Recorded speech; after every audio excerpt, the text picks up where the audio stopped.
The open ending. Eleanor lay on the narrow twin bed. She didn't close her eyes. She listened. The silence was the first thing to break. Then came the fight. A low, vicious snarl of voices from the master bedroom, her old room. She could hear Michelle's frantic, high-pitched accusations and Gregory's low, panicked, desperate defenses. They were turning on each other, their alliance of greed collapsing into bitter recriminations. The sounds continued late into the night. Around midnight, she heard the definitive sound, the thud drag of heavy suitcases being pulled across the hardwood floor. Then, the sound she had been waiting for, the roar of the engine, the squeal of tires, and the undeniable slam of the front door. Silence. Total, absolute, magnificent silence. Eleanor got up and walked into the kitchen. They were gone. The table was empty. The new refrigerator stood where it had been, an ugly monument to their cruelty. But on the door, those labels, Shelley, Shelley, Shelley, were peeling off, hastily ripped away in their frantic exit. She didn't feel triumph. She felt an exhausted, bone-deep emptiness. She had won the war, saved her home, and secured her future. But she had lost her son entirely. Eleanor walked over to the new fridge. It was still packed with gourmet food. She opened it, picked out a bottle of the expensive dark red wine Michelle loved, and walked out onto the small back porch. She sat down, uncorked the bottle, and took a long, slow sip. The wine was rich, complex, and tasted like freedom. Above her, the stars were cold and indifferent. She was 68 years old, a survivor of a brutal surgery, a ruthless financial attack, and the crushing betrayal of her only child.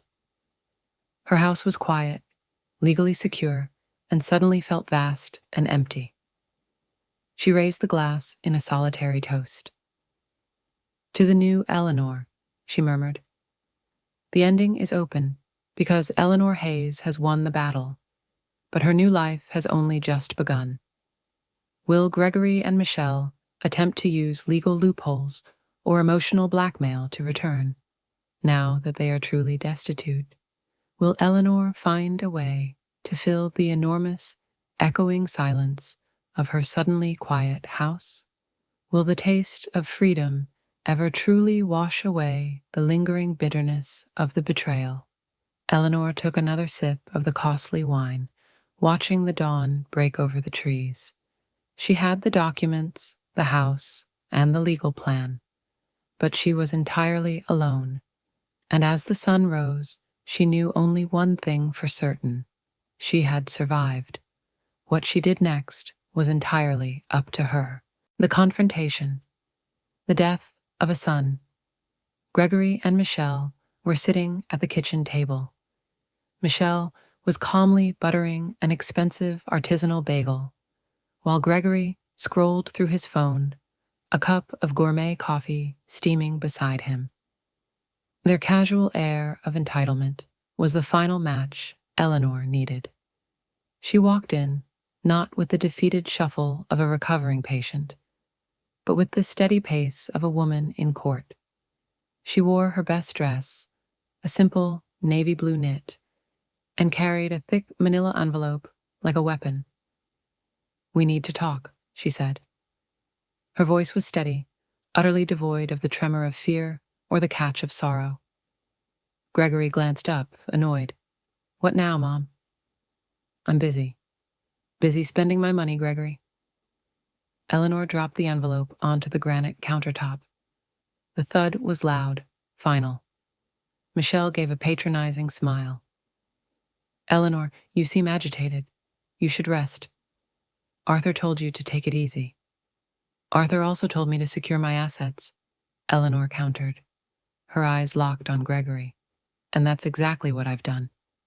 Gregory frowned, pulling the thick stack of papers out of the envelope.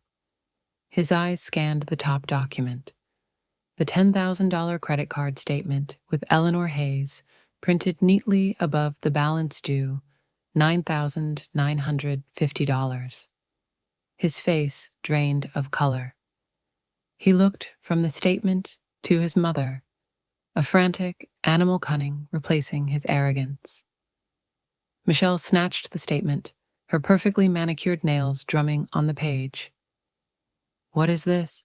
Gregory whispered, his usual self-assured bluster instantly gone. "That," Eleanor said, pointing a finger directly at the paper, "is identity fraud." "That is a felony, Gregory. And this," she pulled out the home equity loan application, marked pending, "is attempted grand theft of a residential property. My property." Michelle slammed the papers down. He was going to pay it back. It was a temporary measure. "You're being dramatic, Eleanor." "Dramatic?" Eleanor let out a short, hollow laugh.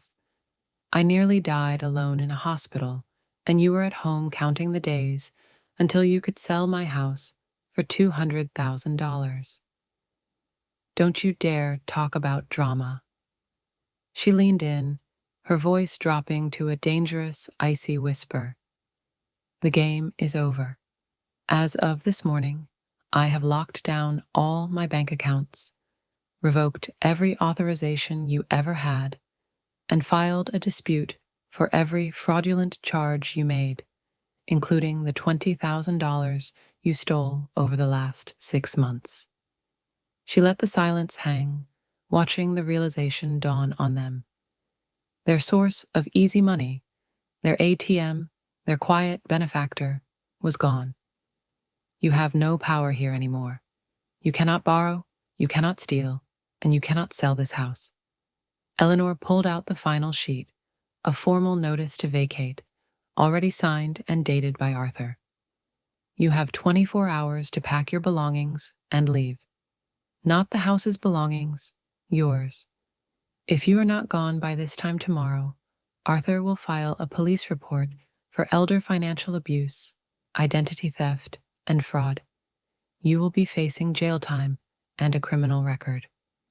Gregory finally found his voice, high-pitched and desperate. "Mom, no. I'm your son. You can't do this to me. Think of everything I've done."